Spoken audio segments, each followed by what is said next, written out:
नमस्कार। प्रादेशिक समाचार के साथ मैं नूतन लकड़ा। पहले मुख्य समाचार। राजधानी रांची समेत राज्य भर में नेम निष्ठा के साथ मनाया जा रहा है लोक आस्था का महापर्व छठ। व्रतियों ने अस्ताचलगामी सूर्य को अर्पित किया अर्घ्य। देश में कोविड से ठीक होने वालों की दर 93% से अधिक। राज्य में अब तक 1,03,435 लोग हुए स्वस्थ। विश्व बाल दिवस के अवसर पर राज्य भर में कई कार्यक्रमों का आयोजन। राज्यपाल द्रौपदी मुर्मू ने राजभवन में बच्चों से की मुलाकात और पद्मश्री से सम्मानित शिक्षाविद दिगंबर हांसदा का राजकीय सम्मान के साथ जमशेदपुर में किया गया अंतिम संस्कार। और अब समाचार विस्तार से। कोविड-19 महामारी के खिलाफ देश एकजुट होकर लड़ रहा है। आप भी हमारे साथ सुरक्षा और बचाव के 3 आसान एहतियाती उपायों का संकल्प लें। मास्क पहने, 2 गज की दूरी है जरूरी, सुरक्षित दूरी बनाए रखें, हाथ और मुंह साफ रखें। नेम निष्ठा और लोक आस्था का 4 दिवसीय छठ महापर्व के तीसरे दिन आज व्रतियों ने पूरी विधि विधान के साथ अस्ताचलगामी सूर्य को अर्घ्य अर्पित किया। राजधानी रांची समेत राज्य के विभिन्न जिलों के नदियों, जलाशयों और तालाबों में व्रती परिवार के सदस्यों के साथ पहुंचे और भक्तिमय वातावरण में डूबते सूर्य को अर्घ्य दिया। उदयीमान सूर्य को कल दूसरा अर्घ्य अर्पित करने के साथ ही 4 दिवसीय छठ महापर्व संपन्न हो जाएगा। कई लोगों ने अपने घरों की छत पर ही जलकुंड बनाकर पूजा अर्चना की। इधर साहिबगंज जिले में गंगा नदी के तट पर अस्ताचलगामी भगवान सूर्य को अर्घ्य अर्पित किया गया। इधर चतरा जिले में आस्था के महापर्व छठ के दौरान व्रतियों और श्रद्धालुओं की सुरक्षा को लेकर सभी घाटों पर तैराकों के लिए विशेष टीम तैनात की गई। मंत्री सत्यानंद भोक्ता ने भी चतरा के प्रसिद्ध छठ घाट पर अस्ताचलगामी भगवान सूर्य को अर्पित किया और राज्यवासियों को शुभकामनाएं दी। उधर उपराजधानी दुमका में भी अस्ताचलगामी सूर्य को अर्घ्य प्रदान किया गया। खूंटाबाड़ा, बड़ा बांध, रसिकपुर, बंदरजोरी और पुसारो सहित 1 दर्जन तालाबों और नदियों के छठ घाटों पर लोगों ने पूरी भक्ति, श्रद्धा और आस्था के साथ भगवान सूर्य को अर्घ्य अर्पित किया। इधर खूंटी जिले में भी पूरे श्रद्धा और उत्साह के साथ महापर्व छठ मनाया जा रहा है। बड़ी संख्या में छठ व्रती भक्ति भाव के साथ छठ घाटों और तालाबों में अस्ताचलगामी सूर्य को अर्घ्य अर्पित किए। उधर हजारीबाग जिले में झील, तालाब, नदी समेत अन्य छठ घाटों पर भक्तिमय माहौल में महापर्व छठ मनाया जा रहा है। गिरिडीह जिले के विभिन्न छठ घाटों और घरों में भी लोगों ने अस्ताचलगामी भगवान सूर्य को अर्घ्य दिया। उधर पाकुड़ समेत अन्य जिलों में भी अस्ताचलगामी सूर्य को अर्घ्य अर्पित किया गया। राष्ट्रपति रामनाथ कोविंद ने छठ पूजा के अवसर पर लोगों को शुभकामनाएं दी हैं। अपने संदेश में राष्ट्रपति ने कहा कि छठ पर्व के अवसर पर सूर्य देव की पूजा करने और मां प्रकृति के प्रति सम्मान और आभार व्यक्त करने की परंपरा रही है। उन्होंने कहा कि यह पर्व नदियों, तालाबों और अन्य जल स्रोतों की पूजा का अवसर प्रदान करता है। उन्होंने लोगों से कहा कि वे प्रकृति और पर्यावरण के संरक्षण का संकल्प लें और कोविड-19 महामारी के फैलाव को ध्यान में रखते हुए छठ पर्व मनाएं। प्रधानमंत्री नरेंद्र मोदी ने देशवासियों को छठ महापर्व की शुभकामनाएं दी हैं। श्री मोदी ने अपने ट्वीट संदेश में कहा है कि छठी मैया सभी के जीवन में सुख, समृद्धि और सूर्य देव के ओज का संचार करे। उपराष्ट्रपति वेंकैया नायडू ने छठ पर्व पर लोगों को बधाई दी है। अपने ट्वीट में उन्होंने सूर्य देवता से प्रार्थना की कि वे अपनी ऊर्जा का उपयोग देशवासियों के स्वास्थ्य और समृद्धि के लिए करें। इधर सूचना और प्रसारण मंत्री प्रकाश जावड़ेकर ने भी छठ पूजा के अवसर पर लोगों को बधाई दी है। प्रधानमंत्री नरेंद्र मोदी और भूटान के प्रधानमंत्री लोते त्शेरिंग ने आज संयुक्त रूप से ई-रुपे कार्ड के दूसरे चरण की शुरुआत की। पिछले वर्ष अगस्त में प्रधानमंत्री मोदी की भूटान यात्रा के दौरान दोनों नेताओं ने परियोजना के पहले चरण की संयुक्त रूप से शुरुआत की थी। इस मौके पर श्री मोदी ने कहा कि भारत कोविड-19 महामारी के कठिन समय में भूटान के साथ खड़ा है। उन्होंने कहा कि भूटान की आवश्यकताएं भारत की सर्वोच्च प्राथमिकताओं में शामिल हैं। उन्होंने कहा कि रुपे कार्ड के दूसरे चरण की शुरुआत से दोनों देशों के बीच संबंधों को और बढ़ावा मिलेगा। श्री मोदी ने कहा कि भारत और भूटान के बीच अनूठे संबंध समूची दुनिया के लिए एक मिसाल है। भारत और भूटान के विशिष्ट संबंध, हमारी विशेष मित्रता न सिर्फ दोनों राष्ट्रों के लिए अमूल्य है, बल्कि विश्व के लिए एक बेजोड़ उदाहरण भी है। पिछले वर्ष मेरी भूटान यात्रा अनेक स्मृतियों से भरी पड़ी है। हमने अपने सहयोग में डिजिटल, अंतरिक्ष और इमर्जिंग टेक्नोलॉजी जैसे नए क्षेत्रों को शामिल करने के लिए महत्वपूर्ण पहल की। देश में कोविड से ठीक होने वालों की दर 93% से अधिक हो गई है। अब तक 84,28,000 से ज्यादा लोग स्वस्थ हो चुके हैं। पिछले 24 घंटों में देश भर में 44,000 से अधिक लोग ठीक हुए हैं। देश में सक्रिय मामलों की कुल संख्या 4,43,794 है। स्वास्थ्य और परिवार कल्याण मंत्रालय ने आज कहा कि पिछले 24 घंटे के दौरान कोविड के कुल 45,882 नए मामले सामने आए हैं।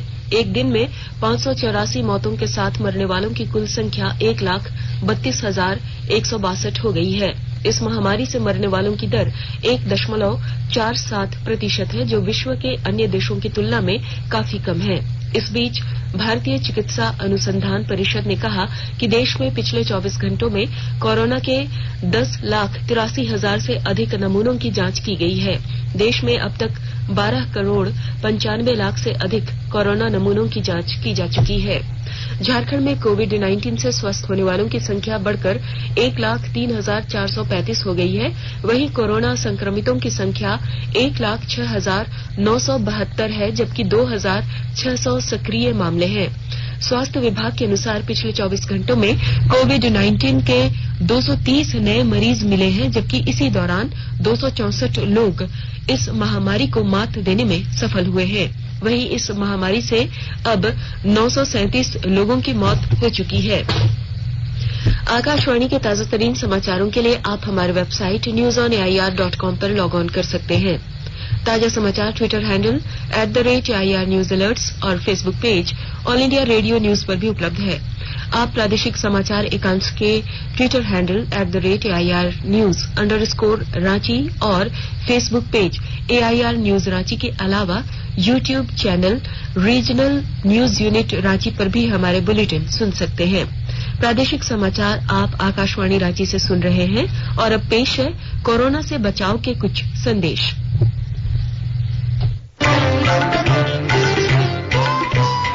कोविड-19 से बचाव और सुरक्षित रहने के 3 उपाय। मास्क लगाएं, 2 गज दूरी है जरूरी, सुरक्षित दूरी रखें, हाथ और मुंह साफ रखें।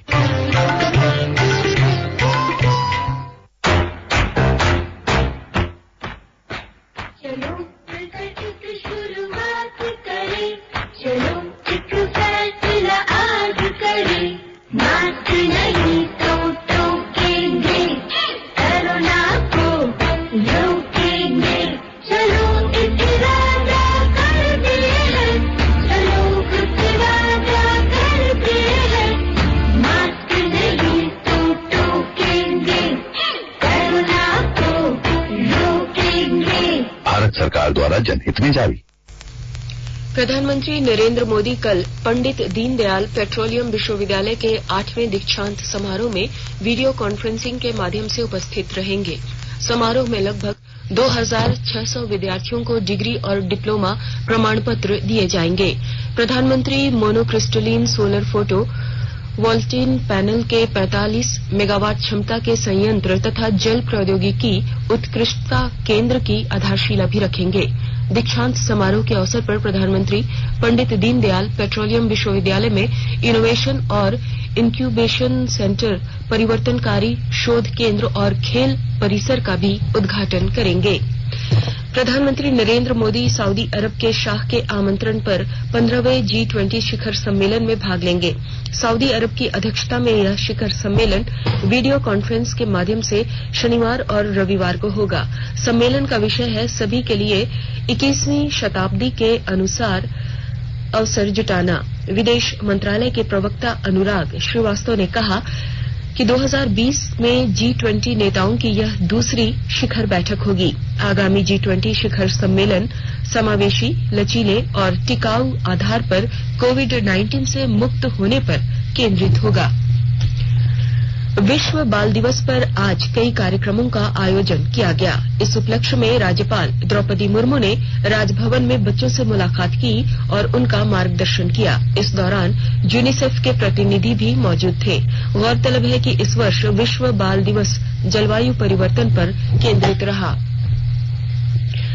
संताली भाषा के विद्वान पद्मश्री दिगंबर हांसदा का आज पूरे राजकीय सम्मान के साथ जमशेदपुर के बिष्ट्पुर स्थित पार्वती घाट पर अंतिम संस्कार किया गया। उन्हें परिवहन मंत्री चंपाई सोरेन, विधायक रामदास सोरेन, पूर्वी सिंहभूम के उपायुक्त सूरज कुमार, वरीय आरक्षी अधीक्षक डॉक्टर एम तमिलवानन, पूर्व विधायक सूर्य सिंह बेसरा सहित कई लोगों ने भावभीनी श्रद्धांजलि दी। गौरतलब है कि श्री हांसदा का कल निधन हो गया था। अंतर्राष्ट्रीय मुद्रा कोष ने कहा है कि वैश्विक अर्थव्यवस्था कोरोना वायरस के संकट से उबर रही है, लेकिन उन देशों में मंदी के संकेत हैं जहां संक्रमण की दर फिर से बढ़ रही है। G20 देशों के वित्त अधिकारियों और नेताओं की इस सप्ताह वीडियो कॉन्फ्रेंसिंग के जरिए होने वाली बैठकों से पहले जारी की गई रिपोर्ट में वैश्विक स्तर पर मंदी से उबरने की असमान स्थिति की बात कही गई है। रिपोर्ट में आगाह किया गया है कि इस संकट का गहरा लेकिन अलग अलग असर पड़ सकता है। अंतर्राष्ट्रीय मुद्रा कोष की प्रबंधक निदेशक क्रिस्टिलीना जॉर्जोविका ने G20 देशों से एकजुट होकर तेजी से कदम उठाने का आग्रह किया है ताकि पूरे विश्व में कोरोना वायरस के पर्याप्त टीकों की उपलब्धता सुनिश्चित की जा सके। उन्होंने कहा कि जब तक यह वैश्विक महामारी हर जगह से समाप्त नहीं हो जाएगी, इससे उबरने की स्थिति स्थिर नहीं हो सकती। गोड्डा जिले में 30 सितंबर 2020 को नगर थाना के रतौरा काझिया पुल के पास दिन दहाड़े सैलून चालक समेत 2 लोगों की गोली मारकर हत्या कर दी गई। मामले में जिला पुलिस ने 2 आरोपियों को गिरफ्तार किया है।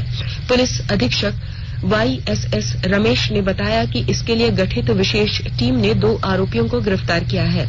इस मामले में अब तक 5 लोगों की गिरफ्तारी हो चुकी है। गिरफ्तार अभियुक्तों में दियारा गांव के नीरज सिंह और रतौरा के कृष्ण सिंह शामिल हैं। अंतर्राष्ट्रीय क्रिकेट परिषद ICC ने दक्षिण अफ्रीका में होने वाली महिला T20 विश्व कप प्रतियोगिता 3 महीने के लिए स्थगित कर दी है। ICC के बयान में कहा गया है कि विश्व कप का आयोजन नवंबर 2022 में होना था, लेकिन अब यह 9 से 26 फरवरी 2023 के बीच होगा। बयान में कहा गया है कि यदि इस प्रतियोगिता को स्थगित नहीं किया जाता तो 2022 में बर्मिंघम राष्ट्रमंडल खेलों और 1 दिवसीय महिला क्रिकेट विश्व कप सहित 3 बड़े खेल आयोजन होते। इससे पहले कोविड-19 महामारी के कारण ICC ने न्यूजीलैंड में 2021 में होने वाले 1 दिवसीय महिला क्रिकेट विश्व कप को 2022 तक स्थगित कर दिया था। और अब अंत में मुख्य समाचार एक बार फिर। राजधानी रांची समेत राज्य भर में नेम निष्ठा के साथ मनाया जा रहा है लोक आस्था का महापर्व छठ। व्रतियों ने अस्ताचलगामी सूर्य को अर्पित किया अर्घ्य। देश में कोविड से ठीक होने वालों की दर 93% से अधिक। राज्य में अब तक 1,03,435 लोग हुए स्वस्थ। विश्व बाल दिवस पर राज्य भर में कई कार्यक्रमों का आयोजन। राज्यपाल द्रौपदी मुर्मू ने राजभवन में बच्चों से की मुलाकात और पद्मश्री से सम्मानित शिक्षाविद दिगंबर हांसदा का राजकीय सम्मान के साथ जमशेदपुर में किया गया अंतिम संस्कार। इसके साथ ही आकाशवाणी रांची से प्रादेशिक समाचार का ये बुलेटिन समाप्त हुआ। नमस्कार। घर में रहिए, सुरक्षित रहिए और सुनते रहिए आकाशवाणी।